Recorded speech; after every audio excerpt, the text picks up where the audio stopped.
Hola a todos. So where is the District of Columbia?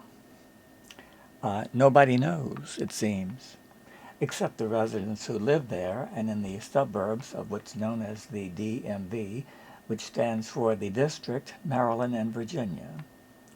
It seems that most people don't know that the official name for the U.S. nation's capital is the District of Columbia. It's not Washington, D.C., even though that's what most people say. The seat of the U.S. federal government is a federal district. It's not a state nor part of any state. Yet most people have been indoctrinated to say Washington, D.C., and that's used internationally as well. I wonder, do most people know what D.C. stands for? District of Columbia. I don't think they do. They just know that D.C. is supposed to be on the end after Washington, but they honestly couldn't tell you any more about it than that. As a former district resident, we call the federal city the district or D.C. They don't say Washington, D.C. They don't put the two together because they know not to do that, and I don't remember ever hearing anyone living there say that, because they knew there is no Washington in D.C. They mean the same thing. They are synonymous. It's not like other cities within a state. When I lived in D.C., none of this was ever a problem. Everyone knew what to call the nation's capital, the district, including the residents of Maryland and Northern Virginia. Then there's the confusion between the state of Washington, that's the official name for the state on the U.S. West Coast, and then there's the District of Columbia, the official name of the U.S. capital city. If people used those two official names, there would never be any confusion between the state and the district. Some geographically challenged people think that the District of Columbia is in Colombia, in South America, the country, even though the district is not spelled the same way. You have District of Columbia, Columbia, and the country is Colombia. Or they think it's British Columbia. I checked articles from WAMU, one of the National Public Radio member stations in the district, to see what language they're using. It was an article about Mayor Bowser, the mayor of D.C., dated early April 2024.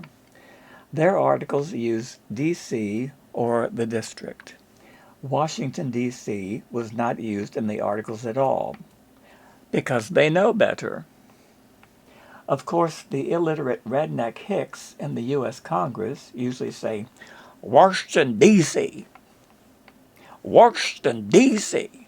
They have to put R's in the word Washington.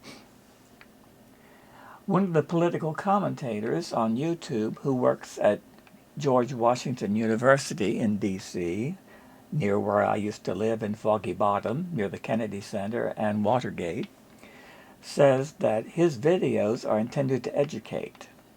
Really? Yet when he had a legal pleading that he was telling his viewers about, showing it to them on camera, the pleading said the District of Columbia Court of Appeals. But what did he say? He had to change it. He changed it to Washington, D.C. Court of Appeals, but that's not what the pleading said. He had to change it for his audience. I thought, well, you're very selective on when you choose to educate your audience. I guess he thought these stupid people in his audience wouldn't know what District of Columbia is. In my opinion, it was his responsibility to educate his audience on this topic, since that's what he claims to be doing in general. The Washington Post routinely uses D.C. from their outdated style book for D.C., and sometimes they use the district. They don't use Washington, D.C. in articles.